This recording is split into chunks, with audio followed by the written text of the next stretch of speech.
Hello, American government students. Today we're going to talk about the U.S. Constitution, a little introduction to kind of what it's all about, why it came to be, and some of the basic principles of it.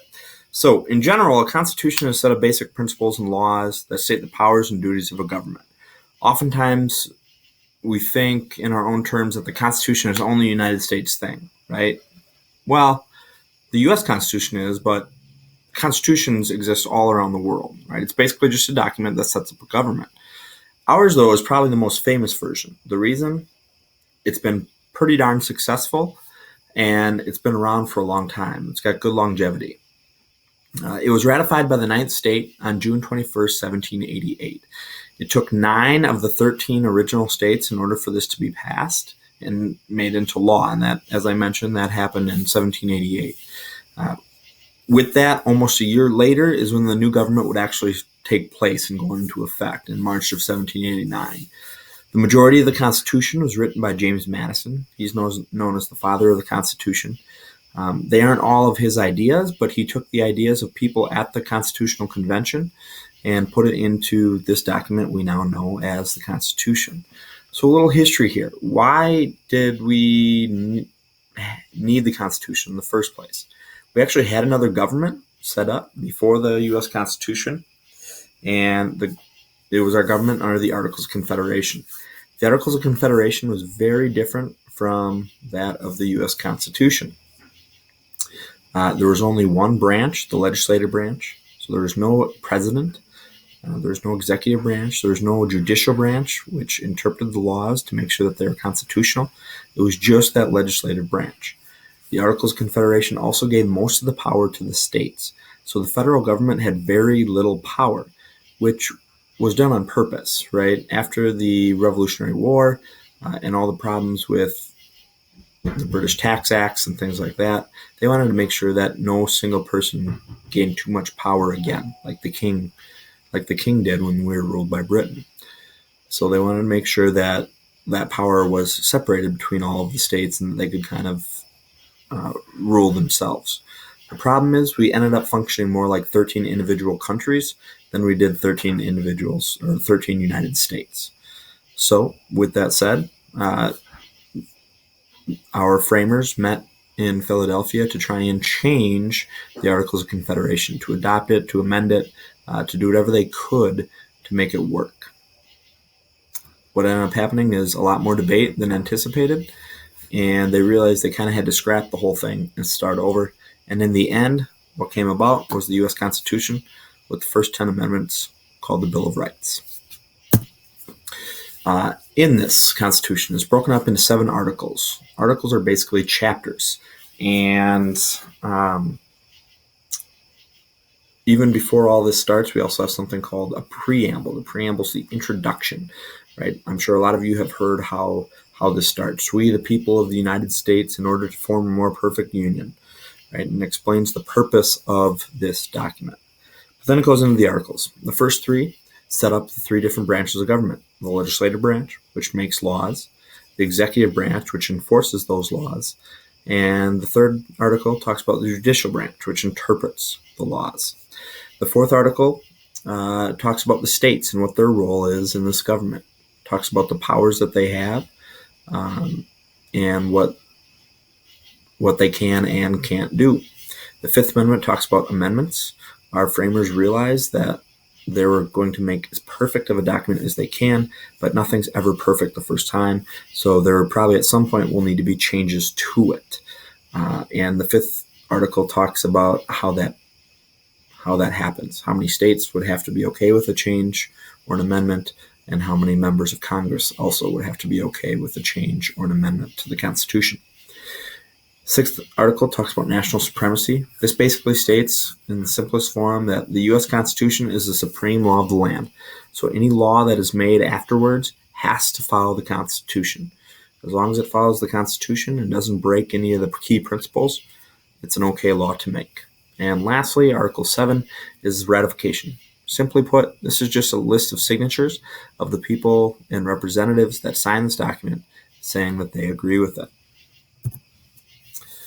Our Constitution created a federal system of government. So what this means is twofold. First, it's a system that shares power between state governments and the federal government or the central government, right? So there are really two different types of governments that function under the Constitution. In order to make this work, we created a representative democracy. In a perfect world, there would be a direct democracy. This is where each individual citizen would be able to make their own vote on basically anything that needed to be decided in our government. But we have over 300 million people in our country today. And even back when the Constitution was made, we were too big for a direct democracy. You just can't have all citizens voting all the time on everything. People can't stay up to date on all those different decisions that they have to make, and they can't keep themselves educated about it. So instead, we created a representative democracy, which basically means that the citizens get to vote for people to represent them. Once they elect representatives, these people then will make our laws, will enforce our laws, will appoint people to interpret them, and so on. There's three different types of powers that are created on the Constitution: delegated, concurrent, and reserved powers. Delegated powers are those that are granted to the federal government only. So simple things like coining money, right? Printing money. The federal government is the only government that can do that. The Wisconsin state government can't make our own money. That's just not constitutional. We also can't declare war. That is up to the federal government to declare war against other countries. So sorry, but if Canada makes us mad, we can't declare war against them. Concurrent powers are powers that the federal and state governments share. One of the problems with the Articles of Confederation was that the federal government couldn't tax. They had no way of having an income, of getting revenue to pay for things like the military and other things that they were supposed to do. So concurrent powers allow both the state and federal governments to do certain things, like tax. If you work at Culver's and you look at your pay stub, you'll have a federal income tax and you'll have a state income tax. Those are concurrent powers. Lastly, reserved powers. These are powers that are only for the states. These types of powers have been under debate, it seems like, a lot over the last couple of decades. But some things that you could say are under there would be, one simple thing would be states have the power to create local governments, right? To delegate powers to local governments.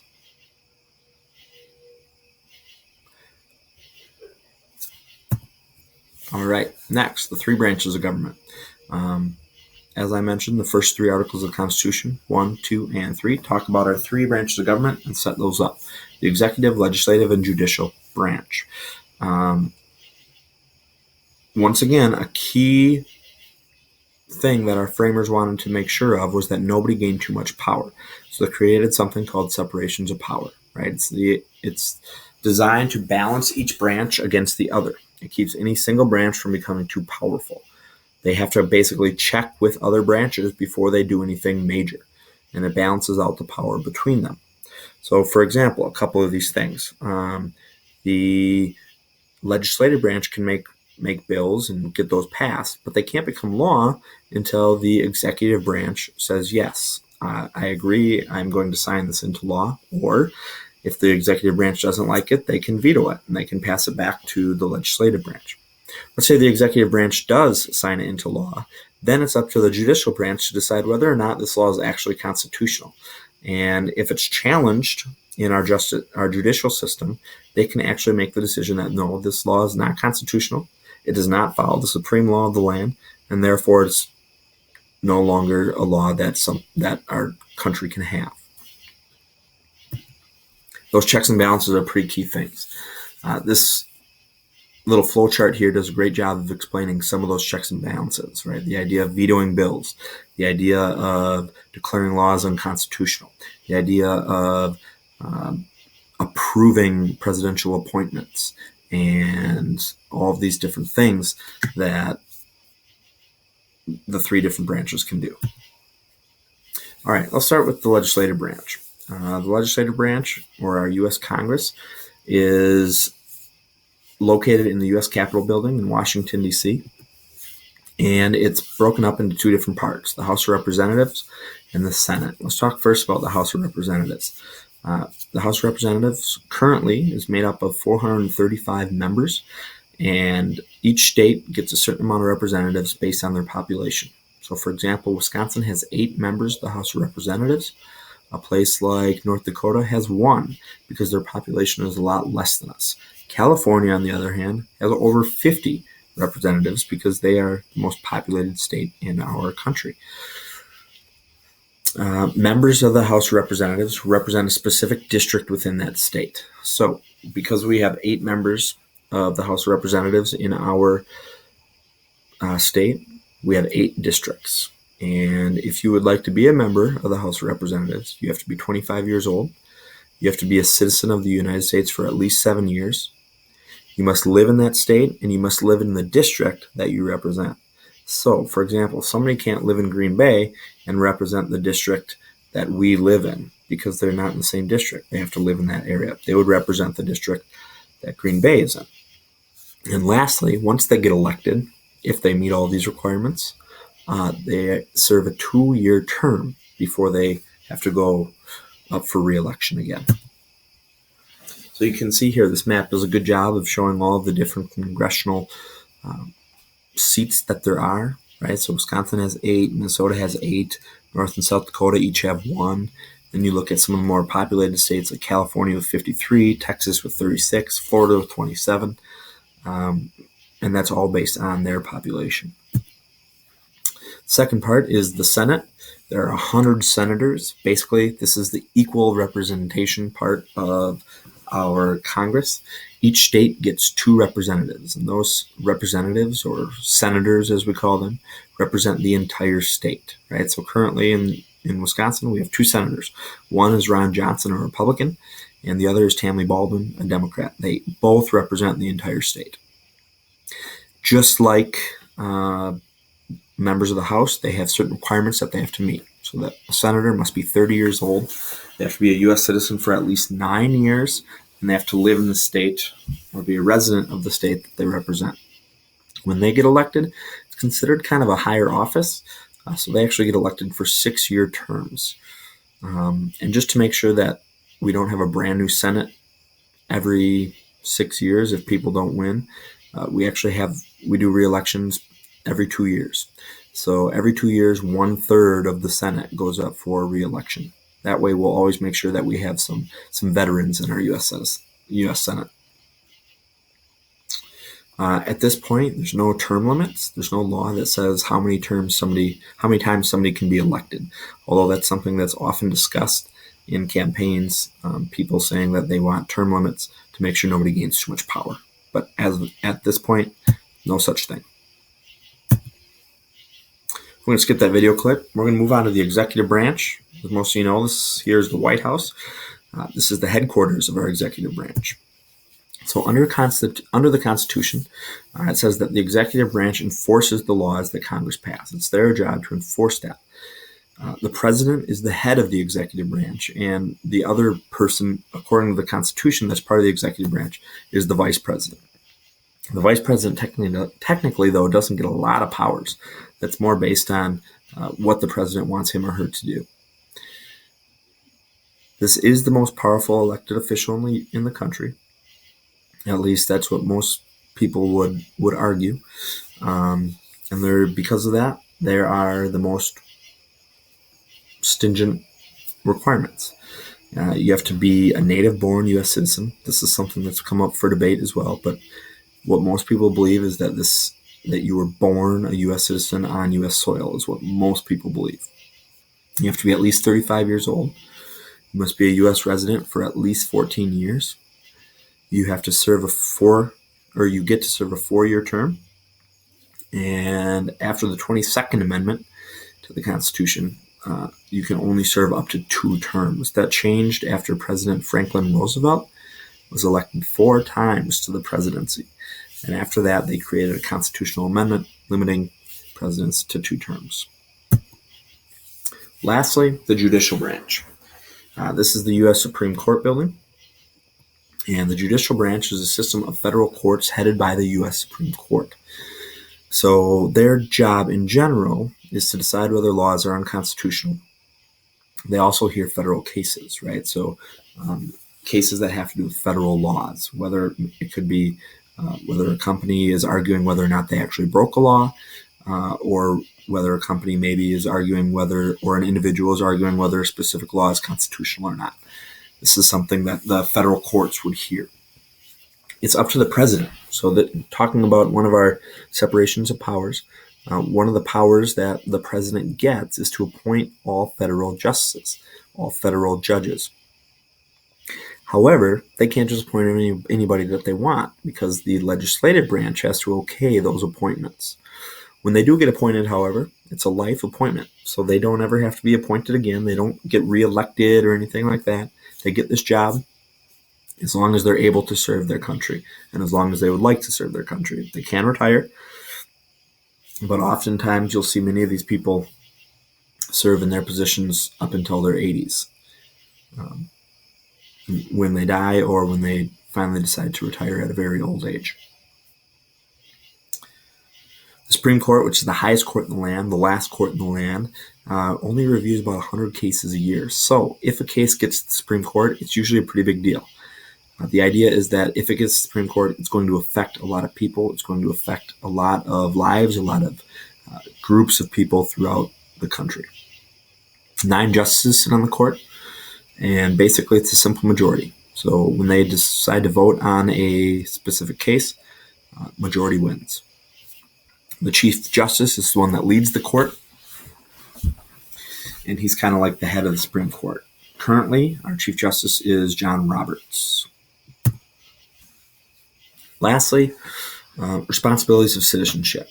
The Constitution kind of outlines not only what the government can and can't do, but also outlines some of the responsibilities that we as citizens should do. One of those is serving on juries. The idea that if called, you are to serve on a jury, which helps to make sure that our Sixth Amendment right is guaranteed to us, right? If we don't have jurors, we can't have our Sixth Amendment right of a trial by jury. Excuse me. We vote. You don't have to vote, but it's something that is a right to U.S. citizens and is the basis of our representative democracy. You're expected to obey the law, to know the laws, and stay informed of changes, right? Just not knowing the law is not a reason not to follow it. And I guess lastly, the last few things here, the idea of helping your community in whatever way is possible, respecting authority figures like the police, like the FBI, and so on. And lastly, protecting the nation in time of danger. So this may mean being drafted. This may mean volunteering to be in the armed forces, or whatever it may be. But along with any successful government comes responsibilities for citizens, and all of these things are what helps to make our Constitution work. If we didn't have these things, if our citizens didn't complete their responsibilities, our Constitution would not be nearly as successful as it is. All right, that's just a very brief overview of the Constitution. But we'll talk more about it in class. Have a good night. We'll see you.